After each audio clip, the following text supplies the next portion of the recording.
Chers amis de la calligraphie et de l'enluminure, bienvenue sur cette chaîne qui se préoccupe d'inspiration et de création. Donc aujourd'hui, j'ai l'idée de vous emmener avec moi pour visiter l'atelier du Pélican qui est Abdullah Özdemir, qui m'a déjà rencontré en septembre et que j'avais envie de revoir pour vous. Donc, entrons à l'atelier. Alors, je n'ai pas filmé les présentations, les bonjours, les cadeaux et tout l'accueil extraordinaire qu'on sait, hein, que c'est le pays de l'hospitalité. Et nous plongeons directement dans le projet qui va nous occuper aujourd'hui. Donc, cet atelier vintage et contemporain doit répondre à une commande. Et on se lance. Mon idée, c'est de me faire toute petite et surtout de ne pas déranger le calligraphe en plein travail. Voici notre commande. Il s'agit d'un poème Caranfil du poète presque contemporain Ahmet Hachim, avec mon accent français. Un poème très court et très plein d'impact, on dira, qui parle d'un œillet. Et c'est pour cela que je vous ai mis la mosaïque d'œillet qui est présente à la gare Sirkeci. Mais Caranfil signifie également Claude Girofle, ce qui peut prêter à confusion, surtout qu'à un moment, ce cœur est abattu.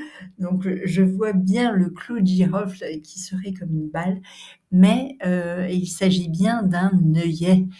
Et je vous propose une traduction de mon cru, faute d'en trouver une autre. Et je laisse Google Translate vous lire la version turque. Ça aurait été mieux de pouvoir enregistrer Abdullah, mais je n'ai pas été assez rapide. Dommage. Vous entendrez sa voix tout à l'heure. Karanfil, yarın dudağından getirilmiş. Bir katre alevdir bu karanfil. Ruhum acısından bunu bildi. Düştükçe vurulmuş gibi yer yer. Kızgın kokusundan kelebekler. Gönlüm ona pervane kesildi. Ahmet Haşim.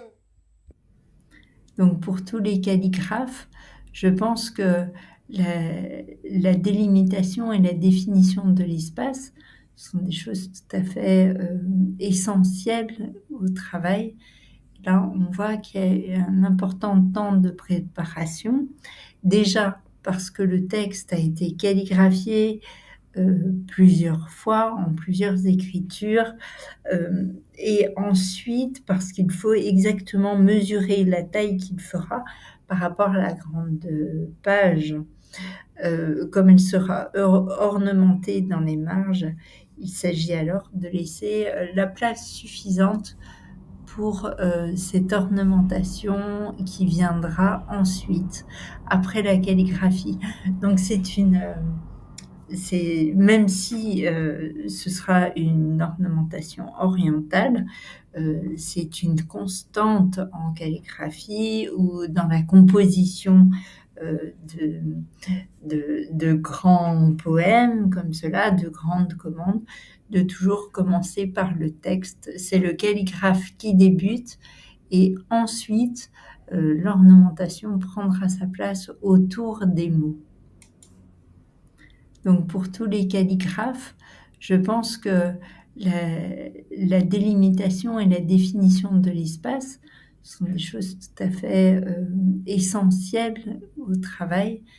Là, on voit qu'il y a un important temps de préparation.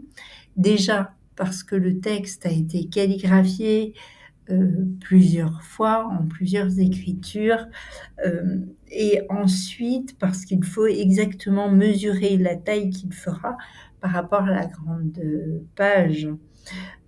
Comme elle sera ornementée dans les marges, il s'agit alors de laisser la place suffisante pour cette ornementation qui viendra ensuite, après la calligraphie. Donc même si ce sera une ornementation orientale, c'est une constante en calligraphie ou dans la composition de grands poèmes comme cela, de grandes commandes, de toujours commencer par le texte. C'est le calligraphe qui débute et ensuite l'ornementation prendra sa place autour des mots. Donc, voici le moment de la calligraphie définitive, donc de la réalisation de la commande. On commence par l'écriture en noir des 2 strophes du poème. Donc c'est le moment où on touche le temps, où vraiment la concentration est palpable. C'est un moment extraordinaire. Je vous laisse profiter un tout petit peu. Voici le moment de la calligraphie définitive, donc de la réalisation de la commande.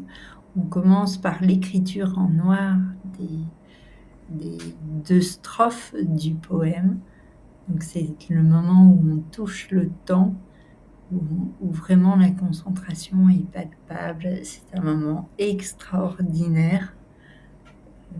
Je vous laisse profiter un tout petit peu.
Yeah, this for now finish.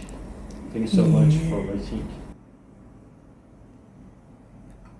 Donc Abdullah a laissé des espaces, l'espace du mot en rouge qui est Caronfil, qui est le titre du poème, puis aussi l'espace du titre pour lequel il souhaitait encore faire des recherches. Donc voilà, au brouillon, quelques essais de lettres ornementées, augmentées, avec un geste très fluide pour trouver l'équilibre dans le titre.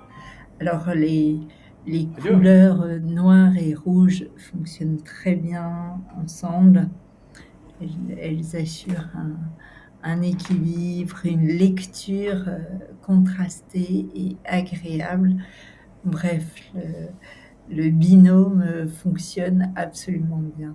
Alors, on a parlé d'encre, de nuances de rouge. C'est vrai qu'après, les goûts et les couleurs peuvent varier. En tout cas, on a un noir très noir et un rouge qui ressort, un rouge sang, qui va très très bien avec l'idée Caronfil du poème.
la fin de son travail, j'ai profité de la pause pour poser 3 questions à Abdullah que j'avais un peu prévenu, qui les attendait.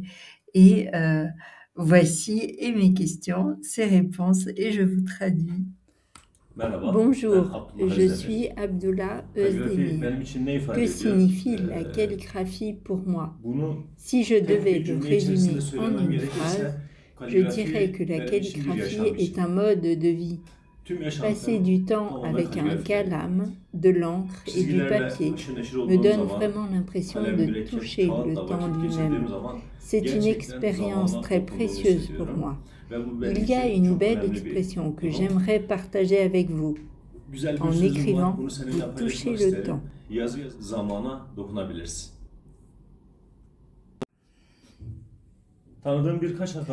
Certains calligraphes se concentrent uniquement sur des activités en ligne.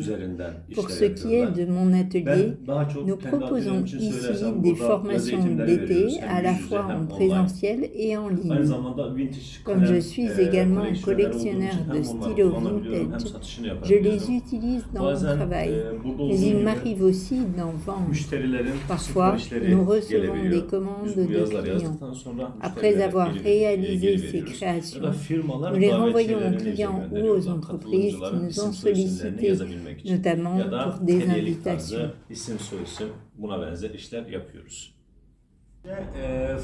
Cela ne concerne pas seulement la France, mais aussi la Turquie et les autres pays dans le monde. Nous devons protéger cet art et rester unis pour cela. Je suis convaincu que cet art doit être transmis correctement à la prochaine génération. Apprenons de manière respectueuse et appropriée. Avant tout, les maîtres qualifiés doivent maîtriser les méthodes classiques, puis les transmettre à leurs élèves. Cependant, comme nous avons réellement besoin de soutien, il est essentiel que les gouvernements interviennent pour nous aider et préserver cet art. Et voilà, c'est la fin de cette belle journée en découverte et en belles lettres. Je reviens par un détroit entre le métrobus et le train Marmaray. Qui est magnifique avec le soleil couchant. Si vous avez aimé, merci de vous abonner, de laisser un commentaire et profitez de la vie. À très bientôt. Vive la calligraphie, vive l'enluminure et prenez soin de vous.